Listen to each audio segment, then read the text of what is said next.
Hudson International Film Festival. Rodney, how are you today? I'm doing well tonight, RJ. Thanks for having me. So let's just jump right in and tell people about your film.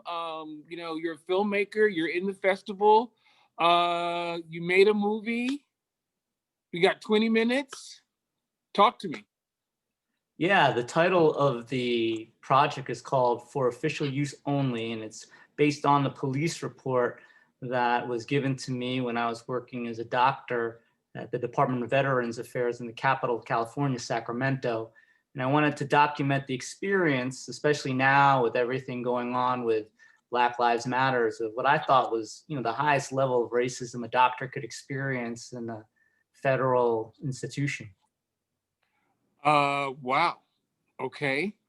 That's pretty explosive. That's movie worthy. I'm very excited to hear about this project, particularly as an African American male, right? Where I, probably walk through life thinking, I'm having an experience. Tell us about your background, Rodney. What's your ethnic background? Yes, I'm Filipino, and not many people know that actually in North America, the first slaves that came to North America didn't come on the East Coast. They came on West Coast from Spain, and they were the Filipinos from the Acapulco, Manila galleries. So, the history of, cotton fields versus vineyards and things is something that isn't often covered. And I did feel that, this is going on since the 1500s till now, to have this experience in the era of, 2000s, it's quite harrowing. And I felt it was something that helped me to transition. I mean, I didn't earn a medical degree to learn about film, but in studying psychiatry, which is, I think, the ultimate science of human behavior, I do see the application of human behavior depicted on the three-dimensional realm of movies. And I was so blessed to take this class by the New York Film Academy, taught by Andrea Swift, that helped me learn some of the tools to put this experience into the film media. And it's something that's excited me and helped me to spend this semester taking film classes at Montclair State University, where I'm now. Wow. So let's talk just about this police report. And we only have 20 minutes here, so I want you, as a experienced storyteller, to just tell us just exactly what happened, and obviously fueled your passion for this. But if there's a big takeaway that you'd just like to bring to the table for people to understand why they need to see this important project, we've got 30 minutes. Tell me just what happened. Yes, I mean, there's so many things that you could do with the Freedom of Information Act, and okay. I've had to file for everything officially because it's quite I don't want to say enlightening. It's a horrifying event to be identified as a threat to the VA. Okay, I mean, basically you're in line with Fort Hood shooter, you're a potential person who can harm the patients. And as somebody who's taken the oath to do no harm, it was a shock. And I felt it was like a modern day lynching. And so, I'm just learning now the applications of Adobe Premiere Pro, which I think is the industry standard for editing in movies. And so I started out showing that first page of the police report, that is saying that people where I worked were worried because I happened to be dressed in black that day and had these 3 duffel bags. And I think they thought that I was coming to work as a mass shooter amidst a very stressful time when I was the 7th psychiatrist prescriber to leave the VA because we were so overworked that, we had bomb threats. I had to file 4 disruptive behavior reports. I had, replica guns pointed in my face. I had Marines declare me a threat, foreign and domestic. So the whole clinic was stressed. This is the capital of California, so it's not a community-based center.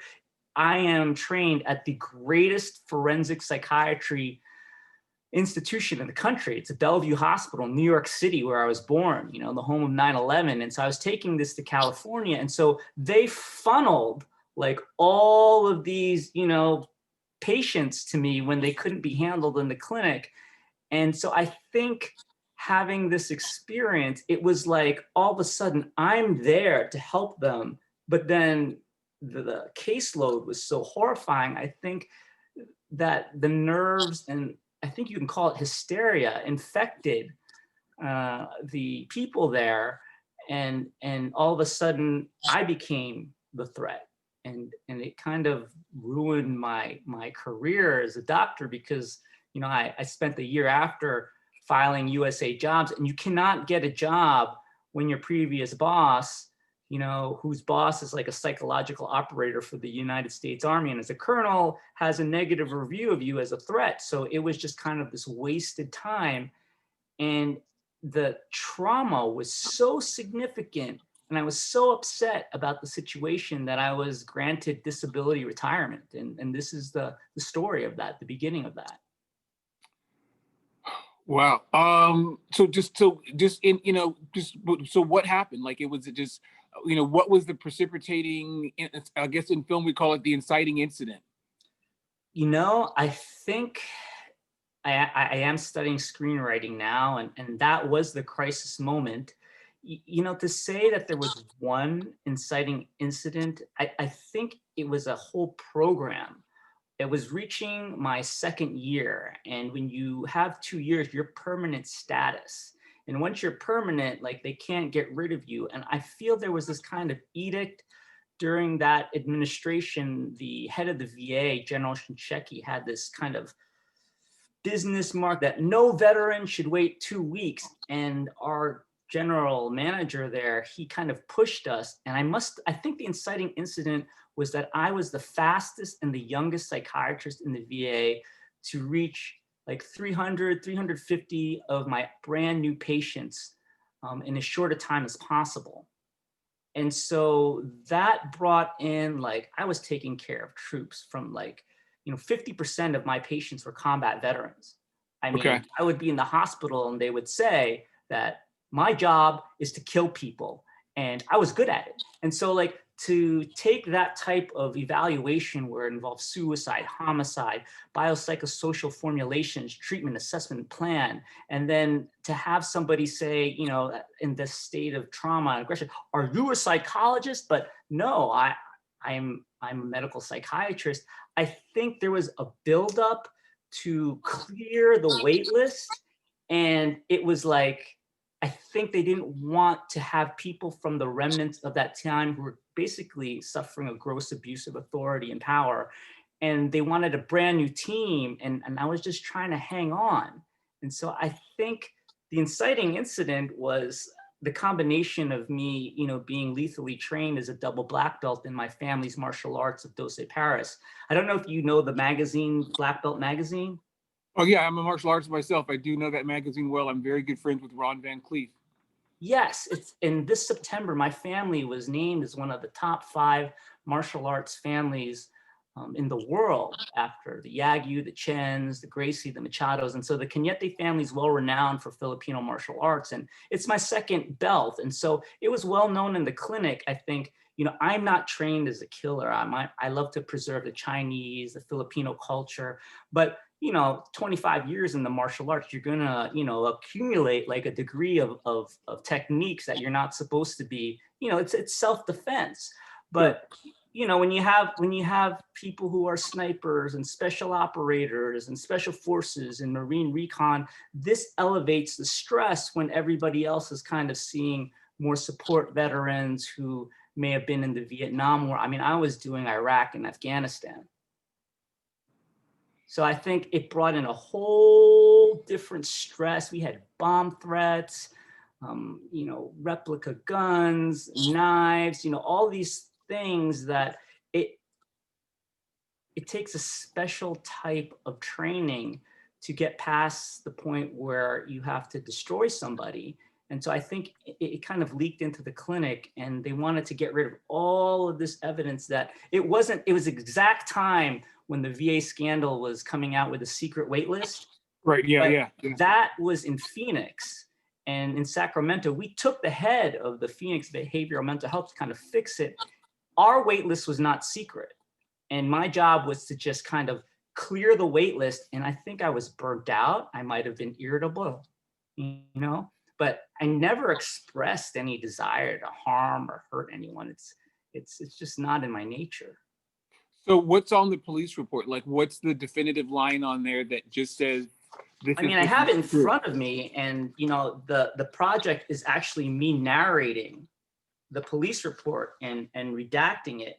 And so, I mean, I can read parts of it now. It's like, people there were saying that I have serious concerns for Cañete when he's here. He's always talking about workplace violence. He's always talking about what happened at Fort Hood and the recent shooting at VA clinic in El Paso, Texas.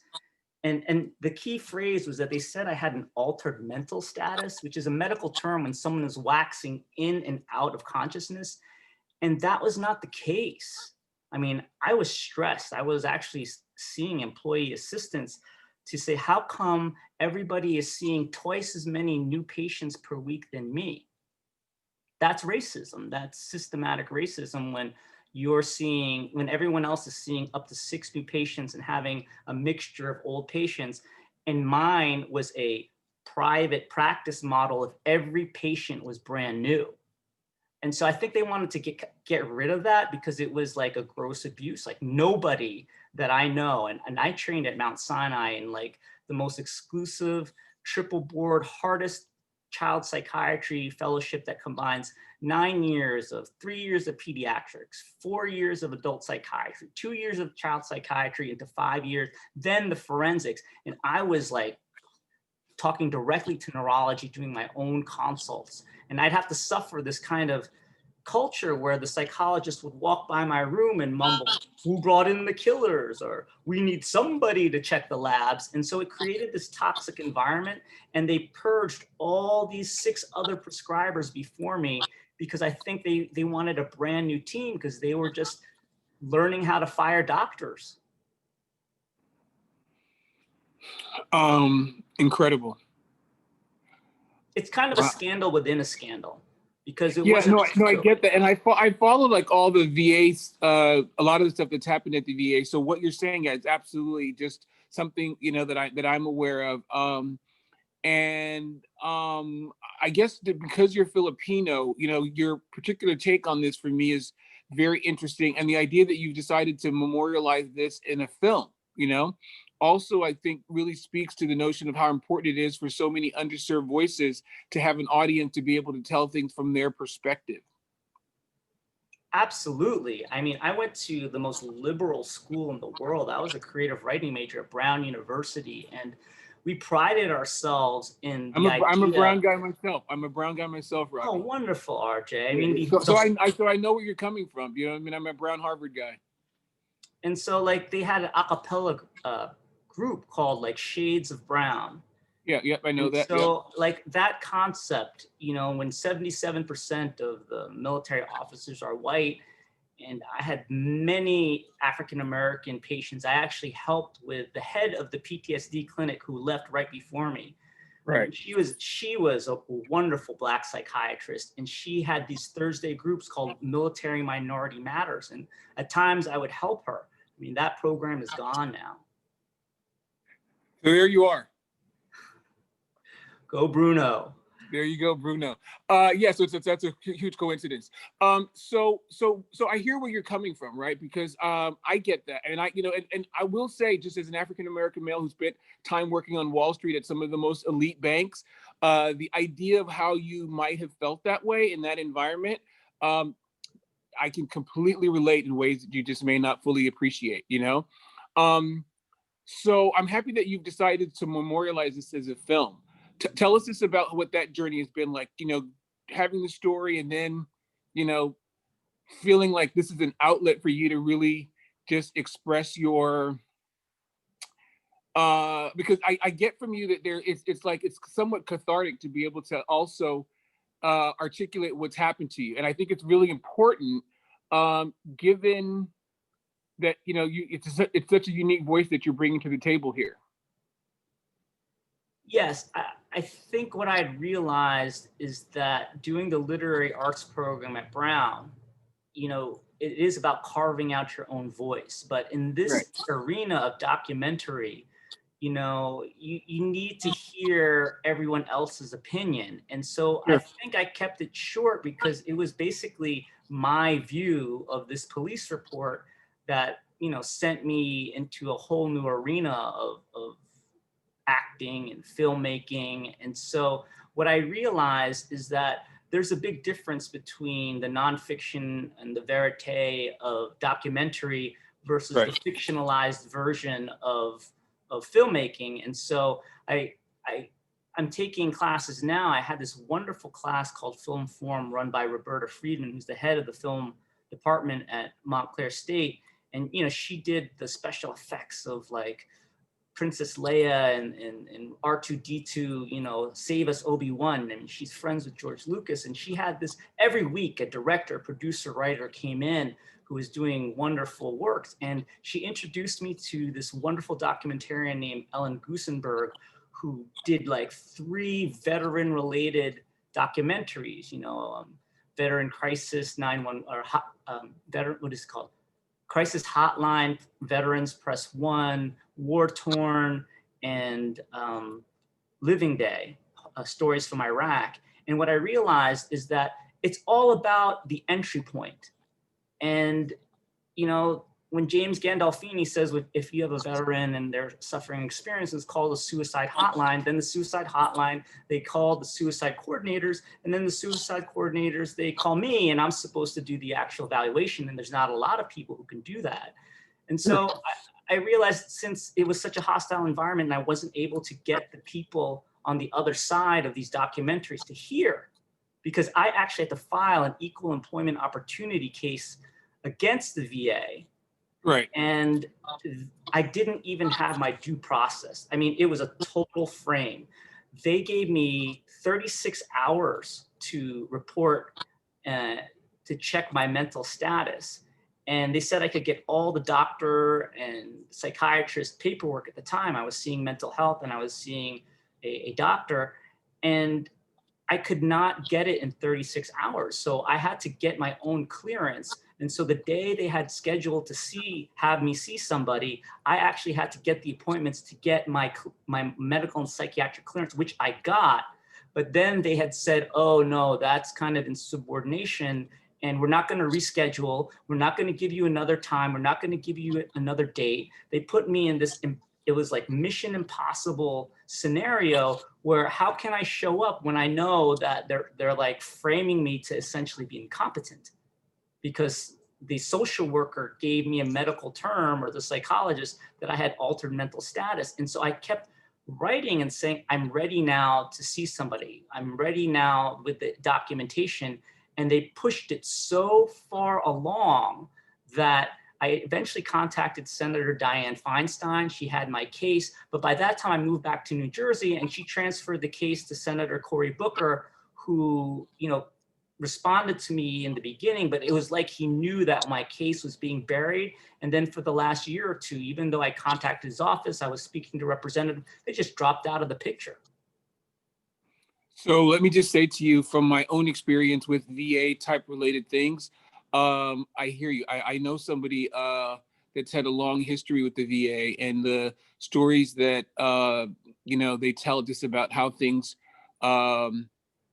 are there are pretty bad. Tell us about the filmmaking process, though. So you have a film here at this festival. So I look at this as kind of a prequel, because I spent this semester, I spent a year doing playwriting and this semester screenwriting. And so since I decided that it's impossible to do the objective non-fictional side, I decided to make a fictional representation because I love Filipino martial arts. At times I couldn't tell. It was like, I felt like a Filipino Tom Cruise, because I was like against this firm of the VA doing my Mitch McDear, and they were doing this pre-crime thing, accusing me of being a potential threat when there was no threat, and they transformed a physical exam into this like psychiatric exam, which I needed supporting doc. So I just decided to make my own story and novel called MK Doctra, which, because it felt like I had to imagine, like, what would it take for Nadal Malik Hassan to get to a point as a military psychiatrist to be so angry as a disenfranchised Muslim to like shoot people? But I am a trained double black belter, and people don't understand when you have that degree of knowledge, there's like no problem over here, because you learn the ways to preserve life. You learn the sanctity by learning all these techniques that are meant to defend each other. And so I transitioned, and I'm working on a project and editing it right now on the idea of this kind of Hannibal Lecter, non-serial killer forensic psychiatrist, and this kind of Jason Bourne, MK Ultra experience of having this ultimate hazing in a VA setting as a doctor. And so I thought I would make a short film of this after. It's about 10 minutes now. I'm editing it, and I filmed it in New York, and I based it like in a New York VA experience from my time in the Sacramento, because frankly, who would want to be part of a cover up of the actual documentary? So I decided to move to fictional movie making, which I'm doing right now. I took my first filmmaking class with the professor Natalie Romero, and she's wonderful. We had Zoom and hybrid classes, and to be able to behind the camera and to think and screenwrite and direct and work with actresses in New York, it was a wonderful experience that I'd like to continue, and that's why I'm here. So you're Muslim, is that correct? No. I was just referring to Nadal Malik Hassan. I did have some Muslim patients, and okay, they experienced it, but I'm actually Roman Catholic. Okay, so with regard to the sort of big takeaway for your film, have you found that you found an audience for your project at this point, or will the film festival circuit be a way for you to garner, more interest in the idea of developing this into a larger project? I've always wanted to write my novel. And so I've taken the past couple of years to understand that not a lot of people like to read books. I'm a big fan of Robert Ludlum and all of his work. And so I thought I'd learn screenwriting and filmmaking so that I could kind of like impregnate the novel with like all the screenwriting stuff inside, and then write a story, because a lot of the good movies, Hunger Games and Harry Potter, they come from books. And so I thought I would gain that screenwriting perspective, and I started using Final Draft to write the script for the movie that I'm doing now, with the idea to put the exposition around it and use my literary arts skills that I learned taking short fiction writing classes, and just do it longer. I mean, I'm blessed now. I don't have to work. I can say I did medicine, but unlike Michael Crichton, who didn't even do a medical internship, I did internship, 2 internships, pediatrics. Like I did residency, I did fellowship. I served this country on a city, state, federal, private level. I mean, I feel like a subject matter expert that I can write the book and think about the movie as I go along. And so this is my first film festival. I'm so thankful to the Hudson Film Fest. I'm thankful to the city of New York, where I was born.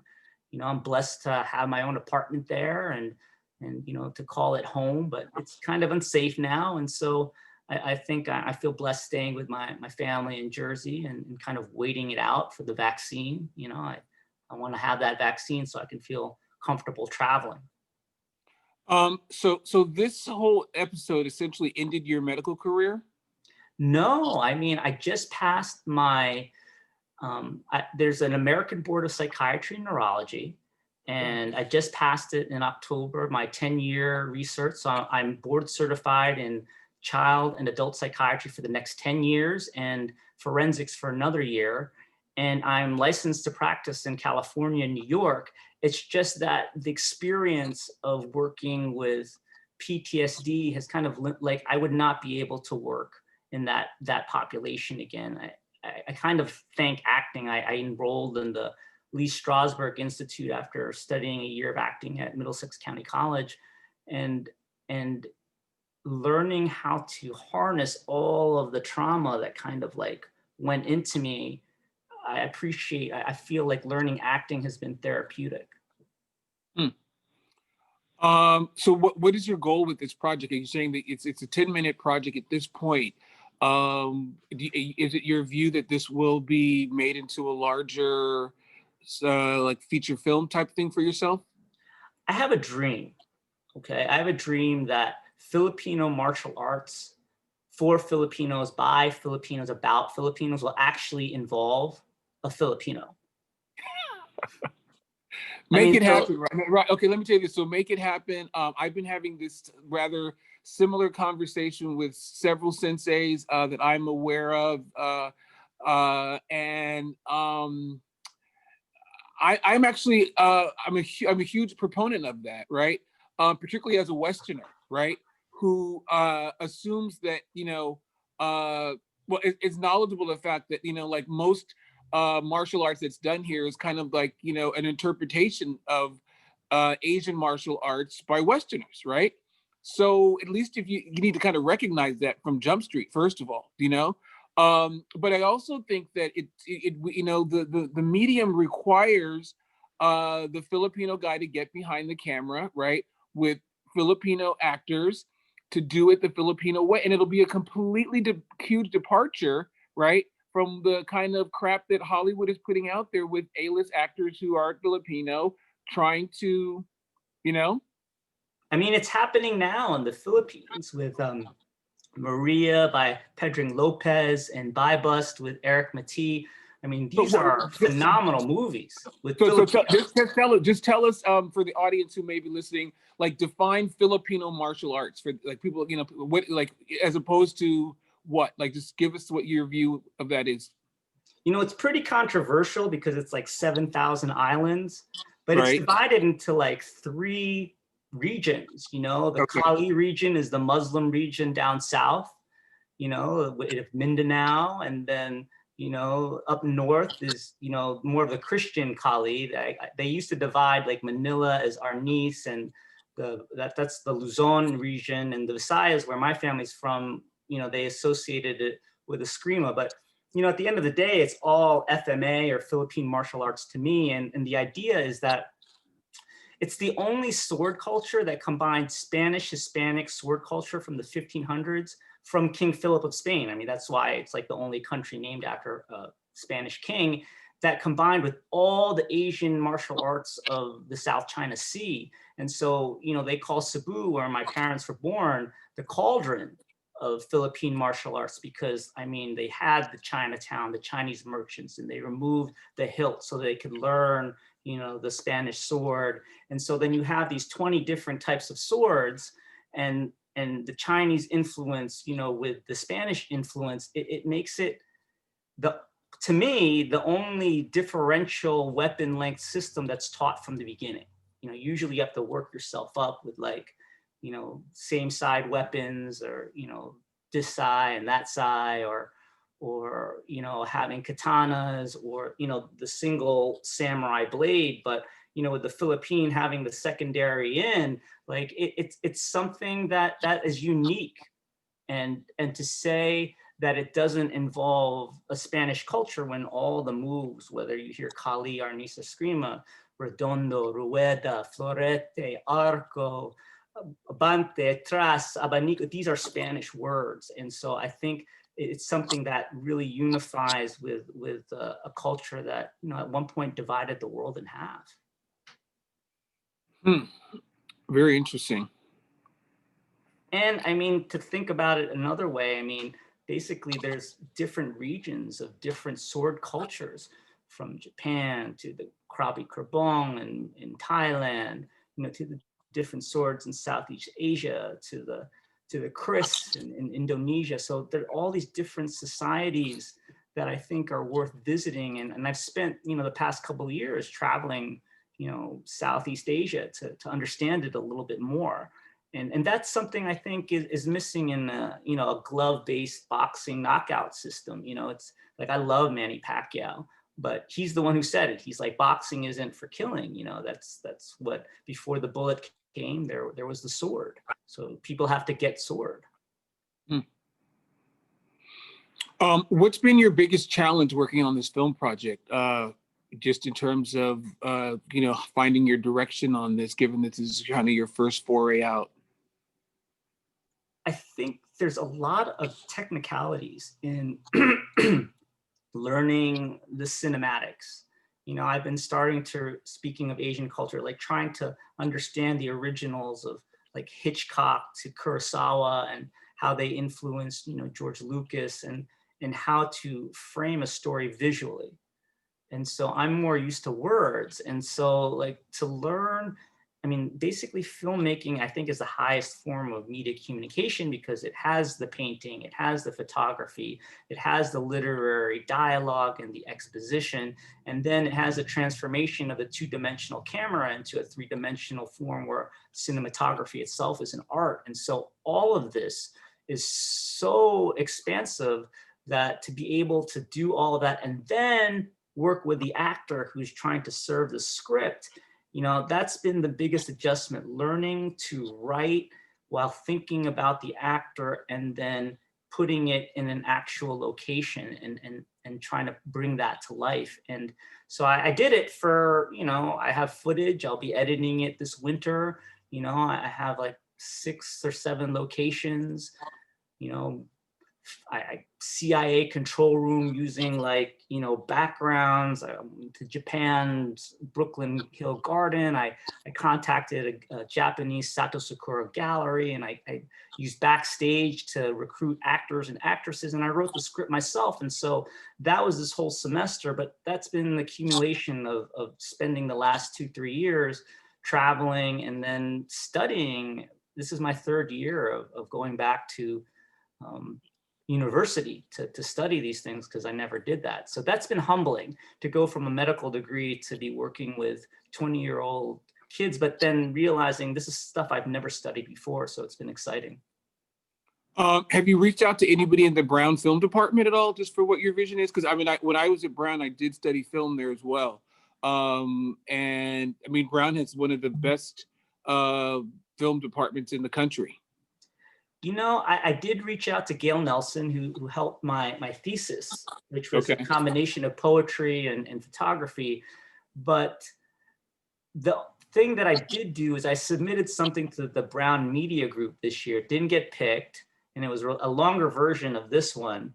But I did get a chance to meet Doug Lyman last year when they had the Brown Media Group, and I spoke to him and I asked him, I had this fantasy of actually filming or being a part of a production of the original Born Supremacy written by Robert Ludlum. It doesn't start in Germany or Sweden. It's in Hong Kong, it's Vietnam, it's like Operation Phoenix with Thailand. It's all in Asia, but they, for Matt Damon, they switched it into Europe. And so I asked him, I was like, is there ever been a thought maybe of like taking Born Legacy or taking off from the last one and actually doing the authentic second book of the Bourne series?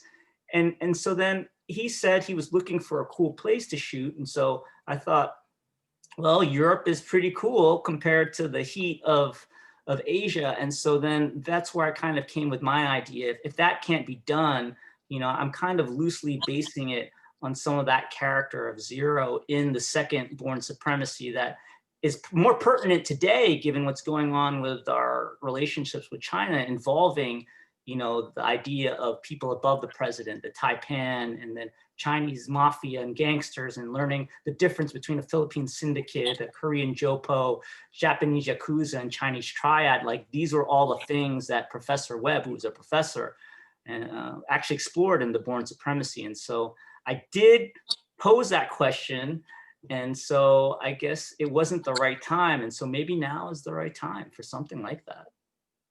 Very cool. Now, I was hanging out with Doug Lyman at a party for some filmmaker friends of mine at Park Pictures about a year and a half ago. And we had some pretty interesting conversations. Doug and I knew each other back at Brown, too. So that's why I was asking if you've reconnected to the Brown Film Department. There's also the Ivy League Film Festival. You should also consider, right, if you're trying to get around to some of those things, that's another option for yourself. Thank you. I think with this current project after this, that'll be something I'll be certain to explore. Okay, very good. So with regard to, just your journey as a filmmaker. Um, what message would you like to convey to other persons who have seen? I mean, because the way I look at your project, it's a film that you're developing, but I find it probably so cathartic for you to be able to take all of that negativity and turn it into something that uh, is easily relatable to so many other people, right? But also just in the sense of minorities who have, many of us, scale the heights of corporate America only to realize that, like, wow, racism is really here, even at the top levels. And then to have to also deal with the psychological implications that you should just sit here and take this, right? That part of it, I think, is just something that just resonates with so much of what I think you're trying to say with what you're talking about here, because for the Filipino guy to be talking about this, right? Um, I think for an American audience, that story's just not been told. And if I were telling the story as an African American, my view would be, well, they've all heard it again, or they've heard it something like this before, or, well, that's not uncommon for the African American male experience potentially, So for an Asian, person to be talking about this, I think you really will have an audience, right? Of underserved voices who really are telling it from their perspective, which I think is one of the things that really, really interests me in your journey here. You know, there are so many different branches in in movies, and I was taught, you either write what you don't know, like fantasy and science fiction, or you write what you do know. And so at the end of the day, I'm not Black people. And so when you go to the Asian continent and you have different countries with different foods and different languages and different capitals, and it's all within this huge Asian continent with so many distinct varieties, I think it's up to the Black community to rise above the concept of race being limited by a color, thinking about why did W.E.B. Du Bois call the NAACP for the advancement of colored people? Because there's just so many different colors. And as a doctor who thinks about the complexity of nucleotides and melanin and functionality of histone proteins, like, I would like for us as a race in this time to one day, maybe not now, because I'm thinking of President Rodrigo Duterte of the Philippines. He was like, you got to figure out why policemen are killing Black people, and instead of calling him draconian, and so at some point, when that problem gets solved, how do you utilize this scientific knowledge that superiority isn't based on the production of melanin, which is a color pigment? And how do you get to a race discussion that can elevate itself to something beyond what I essentially call a white construct that establishes a hierarchy of sociocultural slavery? So yeah, I hear you. So my answer to that, quite frankly, right, which I have lots and lots of years of experience thinking about, right, is like, if I had a wish list, I wish that the entire planet would be required to take an African DNA test, right? And what that DNA test would prove, it would just completely wipe away racism, because even yourself would find your own identity as a theoretical Filipino person, to find out that you actually have African roots on some level, right? And that would fundamentally change your perspective, right, of what the mosaic of DNA makes up who you are, right? Well, And I think, the ancient concept of the panacea, when all the continents were connected, I think with the complexity of DNA at this point, to regionalize DNA as continental, when, I was just in Africa like 2 summers ago, and I visited Morocco and Egypt. These are Northern African countries. And Sure. to see nobody there looking like Black people, I mean, they call it MENA, the Middle Eastern North African. Right. I think, you know, everyone's going to find a genetic test to say that this comes from there. I don't think, if you think about mitochondrial DNA, like that type of mindset, it's not up to date with what we understand deoxynucleotide, you know, acids are. I mean, just our lack of understanding with the coronavirus, which, you know, is our nucleic acids as well.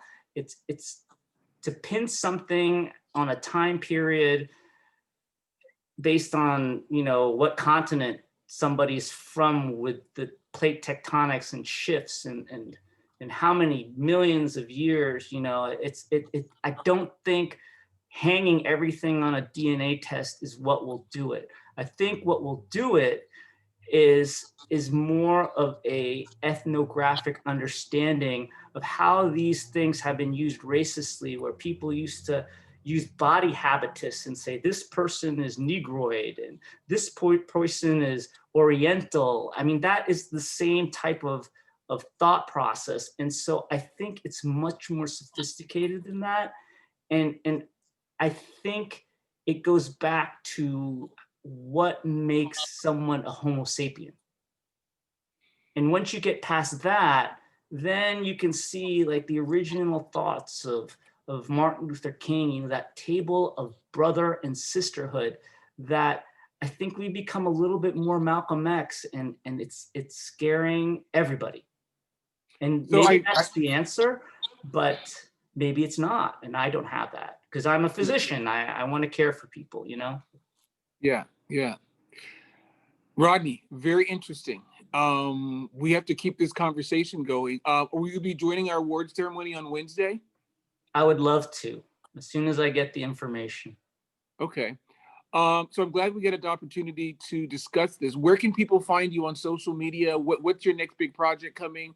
Let's wrap this up, but just tell us where people can find you to follow your journey. You know, you can just Google my name, Rodney Canete, Canete. My Facebook is fully public. I've felt the need to just kind of, you know, show no lies. And because of the accusations that were meant to me as a child psychiatrist, I needed to kind of demonstrate a methodology of a developmental psychiatry that could show how the accusations that were made for me were like impossible. And so you can just Google me, and you can hit me up on Facebook.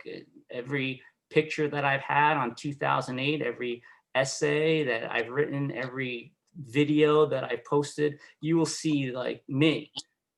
It's my personal Upton Sinclair of exposing, you know, the jungle of what it's like to be what felt like a targeted psychiatrist by a management group that was more interested in numbers than actually caring for the people that we were supposed to care for. Wow. Ladies and gentlemen, Rodney Canete. Rodney, thank you very much. We will be in touch. Everybody, make sure that you follow him on social media, follow the journey for the film. We'll be back next time. Thanks for tuning in, and we'll be on for our next filmmaker soon. Thank you, RJ. I so appreciate you during the holiday season. Have a Merry Christmas, Happy Holidays, and New Year. Thanks so much.